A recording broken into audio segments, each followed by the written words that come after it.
मुद्दा जो आहे तो समोर येण्याची दाट शक्यता आहे।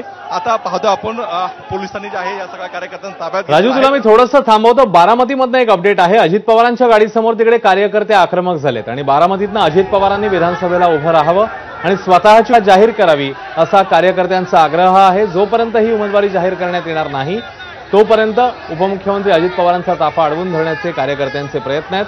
पोलीस सध्या कार्यकर्त्यांना बाजूला करण्याचाच प्रयत्न करत आहेत। त्यामुळे दोन दृश्य, एकीकडे मंत्रालयामध्ये धनगर समाजाचं आंदोलन सुरू आहे तर दुसरीकडे तिकडे बारामतीमध्ये अजित पवारांचा ताफा त्यांच्याच कार्यकर्त्यांनी अडवलेला आहे। आणि जोपर्यंत अजित पवार स्वतः बारामतीतली स्वतःची उमेदवारी जाहीर करत नाहीत तोपर्यंत आपण त्यांचा ताफा पुढे जाऊ देणार नाही अशी बारामतीतल्या अजित पवारांच्या कार्यकर्त्यांची भूमिका आहे। ही दोन दृश्य, एकीकडे मुंबईतल्या मंत्रालयातलं तर दुसरीकडे बारामतीमध्ये।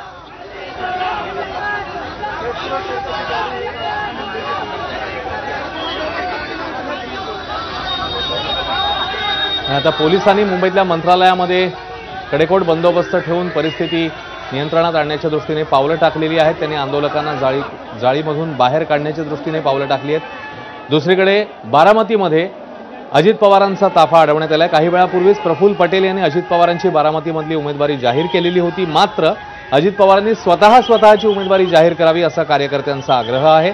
आणि जोपर्यंत अजित पवार त्यांची स्वतःची उमेदवारी जाहीर करत नाहीत तोपर्यंत हा ताफा आपण पुढे जाऊ देणार नाही अशी अजित पवारांच्या कार्यकर्त्यांची बारामतीमधलं भूमिका आहे। दोन दृश्य, एकीकडे मुंबईत मंत्रालयामध्ये धनगर समाजाचं आंदोलन तर दुसरीकडे बारामतीमध्ये अजित पवारांच्या कार्यकर्त्यांचा आग्रह।